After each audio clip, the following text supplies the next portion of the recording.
গেলে আর ফিরে আসার কোনো সুযোগ নাই। একবার যদি দুই চোখের পাতায় এক হয়ে যায় রে, আর পৃথিবীর কোনো মানুষ তোমার কোনো খবর রাখবে না, তোমার জন্য দোয়া করবে না, তোমার জন্য মাগফিরাত কামনা করবে না, তোমার জন্য কখনো মালিকের দরবারে দুটো হাত তুলবে না। এই পৃথিবীর মানুষ এত বেশি স্বার্থপর বন্ধু। এই জন্য আমি প্রায় সময় বলি, পদ্মা মেঘনা যমুনার তীরে কত ঢেউ চলে যায়, আসে না তো ফিরে। বলেন পদ্মা মেঘনা যমুনার তীরে কত ঢেউ চলে যায়, আসে না তো ফিরে। আমিও চলে যাব এমনি করে, বলেন আমিও চলে যাব এমনি করে, আসবো না কভু ফিরে।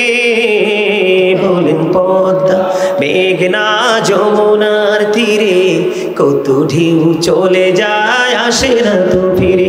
আল্লাহ ডেকে ডেকে বলে, বান্দা যখন তোমার কেউ ছিল না তখন ছিলাম আমি, এখন তোমার সব হয়েছে পর হয়েছি আমি।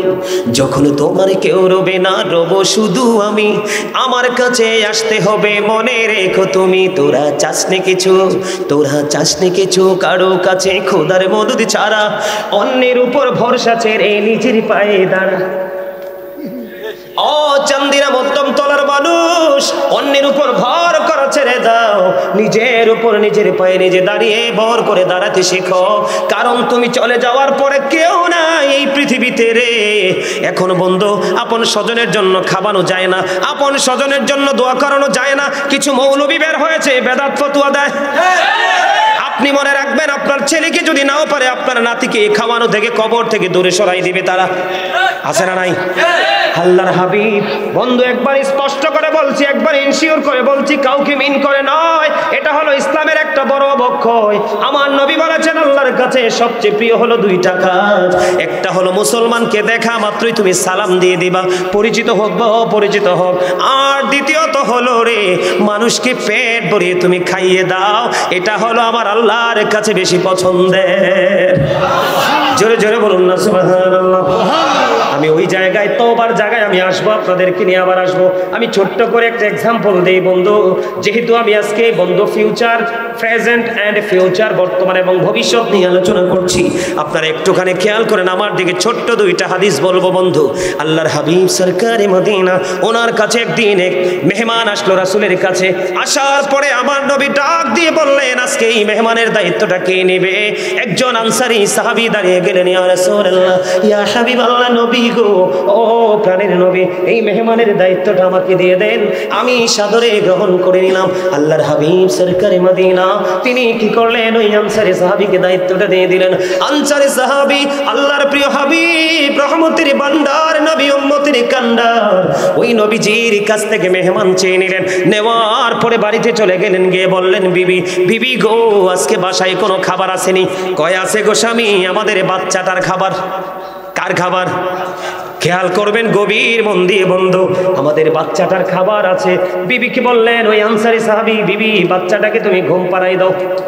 সন্ধ্যা যখন হবে প্রদীপটা নিভিয়ে দিও, প্রদীপ নিভিয়ে দিয়ে তুমি খাইয়ে ঘুম পাড়াই দিও। আমি আমার রাসূলের কাছ থেকে আজকে একজন মেহমান নিয়ে এসেছি, তাকে আপ্যায়ন আজকে আমাকে করতে হবে বন্ধু। যেমন বিবিকে অর্ডার দিলেন, বিবি তেমন ভাবে বন্ধু কাজটা করে নিলেন। কাজটা করার পরে এবার কি করলেন, কাজ যখন শেষ হলো, রাত হয়ে গেল, সকাল যখন হলো, আনসারী সাহাবী নবীজির হুজরা মোবারকের দিকে যায়। আমার নবীজি ওই সাহাবীর চেহারা দেখি শুধু মুস্কি মুস্কি হাসে। সাহাবী ডেকে বললেন, ইয়া রাসূলুল্লাহ, ইয়া হাবিবাল্লাহ, নবী গো, ও প্রাণের নবী, আপনার এত সুন্দর মিষ্টি হাসির কারণ কি? এবার আমার নবীজি বললেন, সাহাবারে, তুমি গতকালকে যে আচরণ করেছো ওই মেহমানের সাথে, আমার আল্লাহ তোমার প্রতি সন্তুষ্ট হয়েছে, এই খবর আমি নবী পেয়ে গেছি, সেই জন্য তোমাকে দেখে আমি হেসে দিয়েছি। বলেন না সুবহানাল্লাহ। বন্ধুরে আমার, কেন বললাম, আপনাদের আমলটাকে যেন আপনারা টেকসই করতে পারেন, আপনাদের নেকের পাল্লা যেন আপনারা ভারী করতে পারবেন। মানুষকে খাওয়াবেন সওয়াবের কাজ, সালাম দিবেন সওয়াবের কাজ, বিপদে পড়লে কাউকে উদ্ধার করার জন্য যাবেন সওয়াবের কাজ, জানাজায় নামাজ, মানুষ মারা গেলে জানাজায় যাবেন সওয়াবের কাজ, এমনি করে করে বন্ধু মানুষ অসুস্থ হলে দেখতে যাবেন, এটাও সওয়াবের কাজ। এখন একটা কাজ থেকে আমরা বেশি দূরে থাকি। বন্ধুরে আমার, আপনার আমার প্রাণের নবী বলেছেন, কোন অসুস্থ মানুষ যখন যেতে যায়, সে যতক্ষণ না পর্যন্ত তার ঘরে ফিরে না আসে ততক্ষণ যেন সে জান্নাতি ফল কুড়াইতে থাকলো। বন্ধুরে আমার, আমি আপনাদেরকে আরেকটা মজার খবর দেই। হযরতে আবু হুরায়রা রাদিয়াল্লাহু তাআলা আনহুর জীবনী থেকে। হযরতে আবু হুরায়রা রাদিয়াল্লাহু তাআলা এমন একজন রাবী ছিলেন, অনেক বেশি হাদিস রাসূল থেকে বর্ণনা করেছেন। হযরতে আবু হুরায়রা এমন অবস্থা হয়ে গেল বন্ধু, খাবার খাওয়ার মতো কিছু নেই। তিনি একদিন কি করলেন, পেটের ক্ষুধায় রাস্তায় বের হয়ে আসলেন। যখনই তিনি রাস্তায় বের হয়ে আসলেন, আপনার আবার প্রাণের নবী তার এই দৃশ্য দেখে হাসতেছেন আর আবু হুরায়রাকে ডাকছেন, আমার সঙ্গে আসো। সুবহানাল্লাহ বলেন না? আমার নবীজি বললেন আমার সঙ্গে আসো। এবার আবু হুরায়রা রাদিয়াল্লাহু তাআলা আনহু আপনার আমার প্রাণের নবীর সঙ্গে সঙ্গে হাঁটতে শুরু করলেন। হাঁটতে হাঁটতে হাঁটতে হাঁটতে হাঁটতে হাঁটতে যাওয়ার পরে নবীজি ওনার গন্তব্যে চলে গেলেন, বাড়ি পৌঁছালেন। যাওয়ার পরে বিবিকে প্রশ্ন করলেন, বিবি গো, ঘরে কোনো খাবারের কোনো কিছু আছে কিনা? ইয়া রাসূলুল্লাহ, ইয়া হাবিবাল্লাহ, ঘরে একটুখানি দুধ আছে, এক পেয়ালা দুধ হাদিয়ে এসেছে। আমার নবীজি যখন এই দুধের খবর পাইলেন, খেয়াল করবেন, আমার নবীজি যখন এই দুধের পেয়ালা পাইলেন, খবর পাইলেন, আবু হুরায়রাকে ডাক দিয়ে বললেন, রে আবু হুরায়রা, তুমি সুফাবাসীদেরকে ডেকে নিয়ে আসো। আবু হুরায়রা মনে মনে চিন্তা করে, ও নবী গো, ও প্রাণের নবী, মনে মনে চিন্তা করতেছে আর বলতেছে, ইয়া রাসূলুল্লাহ, আমার তো পেটে অনেক খিদা, আমি তোকে শেষ করতে পারবো না, আমারই তো হবে না। আপনি বলতেছেন কি করতে? সুফাবাসীদেরকে ডেকে নিয়ে আসতে। ওনার মনের চিন্তা, যা হোক নবীজি বলেছে, সুফাবাসীদেরকে বন্ধু ডেকে নিয়ে আসলেন। আস্তে আস্তে আস্তে আস্তে সুফাবাসীরা আসলো, এক এক করে নবীজি দুধ খাওয়াইতে সর্বশেষে আবু হুরায়রা রাদিয়াল্লাহু তাআলা আনহুকে আপনার আমার প্রাণের নবী বললেন, রে আবু হুরায়রা, তুমি দুধ পান করো। দুধ পান করার কথা যখন বললেন, দুধ পান করার কথা বলার পরে আবার আপনার প্রাণের নবীজি এবার আবু হুরায়রাকে বললেন, খাও। তিনি খাইলেন। নবীজি বললেন, আরো খাও। তিনি খাইলেন। আরো খাও। নবীজি বললেন, আরো খাও। তিনি খাইলেন। খাইতে খাইতে খাইতে খাইতে এত বেশি বক্ষণ করেছে আর পেটের মধ্যেও জায়গা হয় না। জোরে জোরে সুবহানাল্লাহ। আমার কথা আপনারা বুঝতে পারছেননি? কথা বলেন না কেন? তাহলে নবীজির এই হাদিস থেকে মানুষকে খাওয়ানোর শিক্ষা আছে না নাই? খাওয়ানো জায়েজ না না জায়েজ? বন্ধু, আমি আপনাকে বলি, এগুলো হচ্ছে কিয়ামতের আলামত। পৃথিবী একটা সময়ে সংকুচিত হয়ে যাবে, দ্বীনের শিক্ষা থেকে মানুষ দূরে যাবে, মানুষ একটা পর্যায়ে কোণঠাসা হয়ে যাবে, ইসলাম বিরোধী কর্মকাণ্ড শুরু করে দিবে, আর তখনই মানুষের উপর ঘন ঘন গজব আসতে থাকবে। এটা হলো কিয়ামতের আলামত। এই জন্য আপনি কবরে যাওয়ার আগে সচেতন হতে হবে, আমি কবরে যাওয়ার আগে সচেতন হতে হবে। যোগ্য দক্ষ আলেমদের সাথে যুক্ত থেকে আপনাকে রাস্তাঘাট চিনি চিনি আমল করতে হবে, ঠিক কিনা বলেন? আপনারা রাজি আছেননি? আরো জোরে বলেন। এর মধ্যে সবচেয়ে বড় গুরুত্বপূর্ণ কাজ হলো একটা, আল্লাহ বলেছেন তাওবাতান নাসুহা, আল্লাহ বলেছেন খালেস তওবা করো, নিষ্ঠাপূর্ণ তওবা করো। এখন আমাদের মধ্যে এত বেশি অন্যায়, এত বেশি অপরাধ, এত বেশি পাপ হচ্ছে, আমাদের তওবার দরকার আছে না নাই? আপনারা তওবা করতে রাজি আছেন না নাই? বন্ধুরে আমার, আমি আপনাদেরকে অত্যন্ত গুরুত্ব সহকারে বলবো, আল্লাহর হাবিব কোন হাদিসে এসেছে দৈনিক 70 বার, আবার কোন হাদিসে এসেছে দৈনিক 100 বার আল্লাহর হাবিব তওবা করে আমাদেরকে তওবার ট্রেনিং দিয়েছেন, আমাদের ক্ষমার জন্য ব্যবস্থা করেছেন। আর আপনি আমি দৈনিক 7 বার করিনি তওবা। কথা কয় না? কথা বলেন। উপরে এসে বসে এও অপারেটর কই?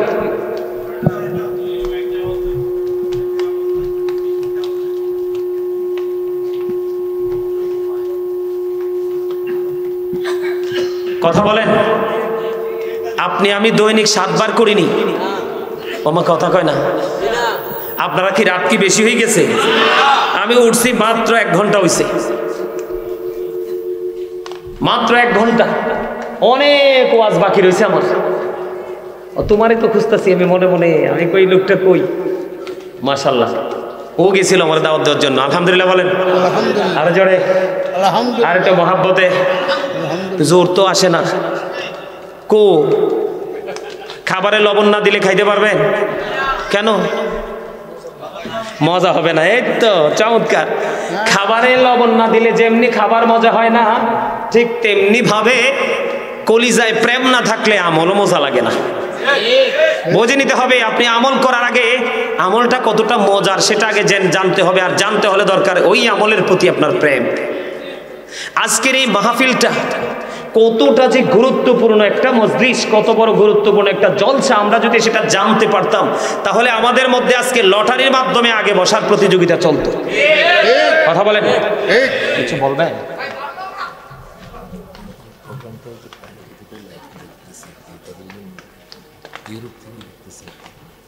এই যে লাইভটা চলতেছে না, এটা থেকে অসংখ্য ইউরোপিয়ান আছে।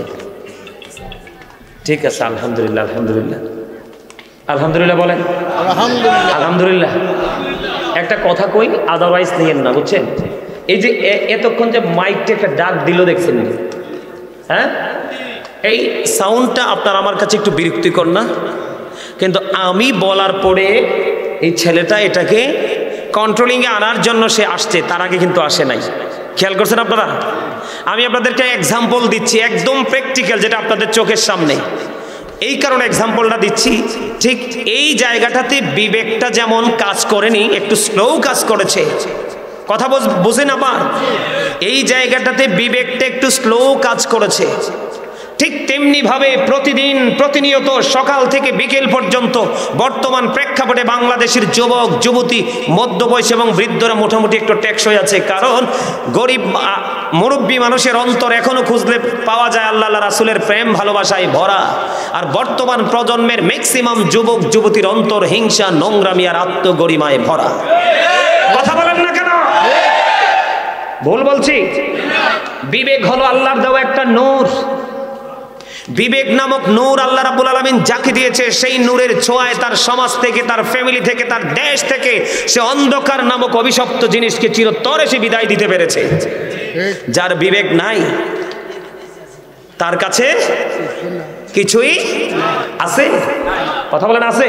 তো এই জন্য বলছি আজকের এই মাহফিল, আমার দিকে তাকান, আজকের এই মাহফিল থেকে শিক্ষা নিবে সেন্স এবিলিটি সম্পন্ন পার্সন যারা, তারা যারা সেন্সলেস পার্সন, তাদের জন্য এখানে কোনো কি নাই, কোন ধরনের শিক্ষা, কোন ধরনের আদেশ নাই, উপদেশ নাই। কারণ বিবেকহীন যারা, তাদের মতো কপাল পোড়া দুনিয়া আখিরাতে আর কেউই নেই। কথা বুঝেন আমার? আমি আবার আলোচনা ঢুকবো, হ্যাঁ ঢুকবো সবাই। তার আগে একটু দুরূদ পড়ে নেন। আল্লাহুম্মা সাল্লি আলা মাশাআল্লাহ মুহাম্মাদ ওয়া আলা আলি সাইয়্যিদিনা মুহাম্মদ বান্দায় আছি বন্দিগি নাই, বদহালাতে জিন্দেগি, গুনাই গুনাই জীবন গেল, আখিরাতের উপায় কি? আল্লাহুম্মা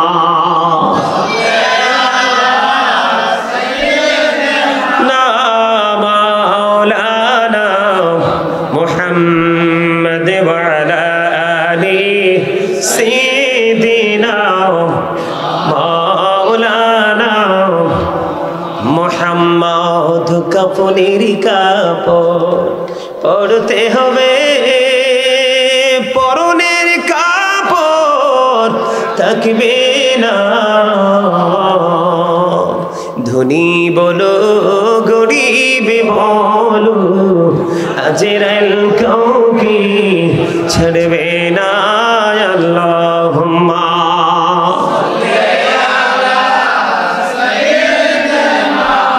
মাওলানা মুহাম্মদ ওয়া আলা আলি সাইয়্যিদিনা মুহাম্মদ। মাটির নিচে বাড়ি মোদের, ওই মাটির নিচে মোদের ঘর। এই দুনিয়ার আপন যারা সবাই হবে মোদের পর। আল্লাহুম্মা সাল্লি আলা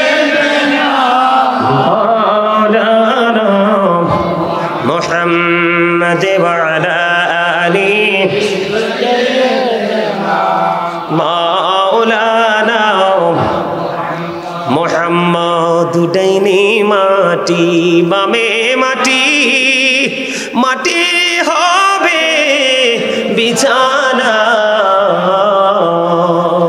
উপরেতে বাঁশের ছানি এই তো ঘরের নমুনা আল্লাহুম্মা সাল্লি আলা সাইয়্যিদিনা মাওলানা মুহাম্মদ ওয়া আলা আলিহি সাইয়্যিদিনা মুহাম্মদে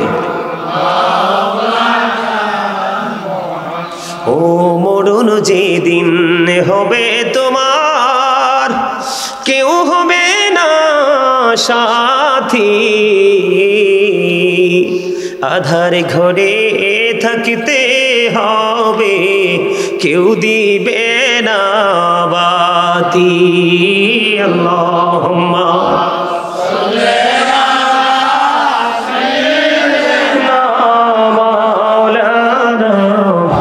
محمد وعلى آله مولانا محمد জোরে জোরে বলেন আলহামদুলিল্লাহ আলহামদুলিল্লাহ আমি দরুদ পড়েছি এত সুন্দর করে দরুদ পড়ার পরে আপনারা অনেকেরই দেখি জবানটা বন্ধ হায় রে আফসোস হায় রে কপাল পোড়া মানুষ কত কঠিন হয়েছে তোমরা কত পাথর হয়েছে তোমাদের হৃদয়ে তোমরা যদি জানতে নবীর দরুদে কত প্রেম রয়েছে কত মধু রয়েছে নবীর প্রেমের দরুদে তাহলে ফরজ ওয়াজিবের পাশাপাশি সারা দিন তুমি নবীর দরুদ পড়তা আল্লাহর হাবিব জানিয়ে দিয়েছে হাদিস শরীফের মধ্যে এসেছে কেউ যদি রাসূলকে ভালোবেসে মাত্র জুম্মার দিনে যদি 80 বার দরুদ পড়তে পারে রে আমার আল্লাহ খুশি হয়ে তার হাবিবের প্রেমে 80 বছরের সগীরা গুনাহ আমার আল্লাহ মাফ করে দেয় বন্ধু শুধু এখানে একান্ত নয় রে আপনার আমার প্রাণে নবী আরো বড় মজার খবর দিয়েছে হাদিসের রাবী হলেন হযরত আনাস রাদিয়াল্লাহু তাআলা আনহু হাদিসের গ্রন্থের নাম হলো বন্ধু দাইলামি শরীফ দাইলামি শরীফের মধ্যে এসেছে আপনার আমার প্রাণে নবী তিনি জানিয়ে দিয়েছেন পৃথিবীর আমার উম্মত কেউ যদি প্রাণের নবীকে ভালোবাসিয়া প্রতিদিন যদি মাত্র 1000 বার যদি কেউ দুরূদ পড়তে পারে রে হোক যুবতী বা হোক যুবক হোক বৃদ্ধ বা বৃদ্ধা যেই কন্ডিশনের মানুষই হও না কেন কেউ যদি নবীকে মহব্বত করে প্রতিদিন 1000 বার দুরূদ পড়তে পারো নবীজি বলেছে জান্নাত না দেখা পর্যন্ত তার মরণ হবে না আমার নবী আরো বলেছে পৃথিবীর বুকে যে যত বেশি আমি নবীকে ভালোবেসে দরুদ পড়বে রে তত বেশি হাসরের দিন সে তত বেশি আমার কাছে থাকবে সুবহানাল্লাহ নবীর কাছে থাকলে উম্মতের কোনো ডর আসেনি আরো জোরে বলেন না নবী আপনাকে আমাকে শাফায়াত করবে বিশ্বাস করেননি কথা বলেন নবী যে সুপারিশ করতে পারে এটা আপনারা জানেননি এটা আপনারা বিশ্বাস করেননি আমাদের দেশে কিন্তু দিন দিন অবিশ্বাসের সংখ্যাও বেড়ে যাচ্ছে নবী নাকি আমাদের মতো আল্লাহর হাবিব বলেছেন ক্বালা আইয়ুকুম মিসলি তোমরা কে আছো আমার মতো কেউ হাত তুলতে পারেনি কারণ নবীর মতো কেউ হতে পারে না তিনি বেনজির ও বেমিসাল যিনি সকল নবীদেরও নবী যেই নবীটা আপনার আমার সকলের প্রাণের নবী ঠিক কিনা বলেন নবী এই নবীজির কথাগুলো বিশ্বাস করেন কি করেন না সত্য বলে মনে হয় তো যদি সত্য বলে মনে করেন আমার হাত জোর করে আপনাদের কাছে অনুরোধ থাকবে আগামী দিন থেকে নিজের জীবনের যে চলার পথ নবীজির যে নিজের যে চিন্তা করার ধারা নবীজির যে পথ চলার যে রাস্তা সবগুলোকে একটু পরিবর্তন করবেন তাহলেই আজকের মাহফিল হবে আপনার জন্য ভবিষ্যতে বড় নিয়ামত কথা বলেন না কেন কারণ এই মাহফিল আপনাকে সাক্ষী দিবে আল্লাহ তোমার এই বান্দা যেদিন ওই গাজী সুলাইমান আল কাদরির সামনে বসে বসে ওই তত্ত্বগুলো নিয়েছিল পরের দিন বা তারপর থেকে তিনি বাস্তবায়ন করা শুরু করে দিয়েছে তুমি তাকে এটার উসিলায় মুক্ত করে দাও আল্লাহ কিন্তু আগেই বলেছে যে কোনো উসিলায় বান্দাকে পার করবে আল্লাহ বলেছেন ওয়াবতাগু ইলাইহিল উসিলা সুবহানাল্লাহ বলেন না আর এই উসিলাটা হলো আল্লাহ বলেছেন আকুনু মা সাদিকিন ট্রুথফুল ম্যান এটা হতে পারে হক্কানি আলেম, হতে পারে হক্কানি আল্লাহর ওলি। আপনি যাকে ভালোবাসবেন সেই হবে আপনার উসিলা। তার সাথে প্রেম করে আল্লাহ পাওয়ার প্রত্যেকটা উসিলা আপনি খুঁজে বের করবেন। জোরে জোরে কন্যা আমিন। বন্ধুরি আমার, এলোমেলো কথা আর অন্যদিকে যেতে চাই না। আপনারা মনটা দিয়ে শুনবেন, বিরক্তকর সময় আমি নিব না। যতক্ষণ আলোচনা শুনবেন ততক্ষণই আমি আপনাদেরকে শোনাবো। আল্লাহ রাব্বুল আলামিন বলেছেন তোমরা তওবা করো, করলেই তোমরা সফল হয়ে যাবে। আল্লাহ বলেছেন তাওবাতান নাসুহা, তোমরা খালেস নিয়তে নিষ্ঠাপূর্ণভাবে তওবা করো। এই তওবা তোমাদেরকে বড় নেয়ামতের দিকে নিয়ে যাবে।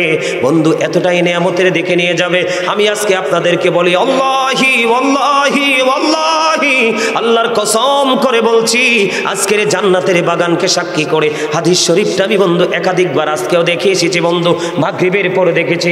আল্লাহর হাবিব বলেছেন যেই বান্দাটা বেশি বেশি করে আল্লাহকে ভালোবেসে অপরাধের জন্য অনুতপ্ত হয়ে তওবা করবে, আল্লাহ রাব্বুল আলামিন জানিয়ে দিয়েছে, আল্লাহর হাবিব আমাদেরকে মেসেজটা দিয়েছে, আল্লাহ তার জন্য কোনো প্রতিকূলতা রাখবে না। যত ধরনের ক্রাইসিস মোমেন্ট আছে সব কিছু থেকে আল্লাহ তাকে বের করে দিয়ে দিবে। আল্লাহ বলেছেন পৃথিবীর মানুষ যেটার জন্য বেশি পাগল, অর্থ। আপনারা যে আমার সামনে আছেন ঠিক বলে একটু জানাই দেন। এখানে লাইভে অনেক মানুষ, ইউরোপ থেকে মানুষ দেখতেছে, আসেননি আপনারা? জোরে বলেন ঠিক যে, আরো জোরে বলেন।